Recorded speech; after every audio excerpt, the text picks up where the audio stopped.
Nou kom ons kyk verder, hoe werk die proses van praat? Nou soos ek al baie keer gesê het, alles begin by 'n gedagte.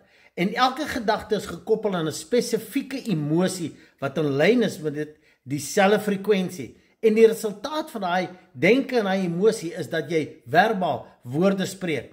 Nou jy moet onthou, 'n gedagte het 'n sekere frekwensie wat net sterker word as die emosie daarin gehak word en nog sterker is as dit letterlik gepraat word. En soos ek in die eergister se video gesê het, dit wat jy dink het 'n sekere sterkte, maar die oomblik as jy hom uitspreek in lyn met die emosie, dan is dit 10 keer sterker. So dit is baie noodsaaklik dat ons let op wat ons praat. En onthou nou weer, jy kan nie dink jy praat, jy dink negatiewe goed, jy praat negatiewe goed, maar jy verwag iets positiefs met jou lewe gebeur nie. Dis die frekwensie wat jy dan in jou lewe akkommodeer, dis wat jy uitstuur en dis wat jy gaan ervaar.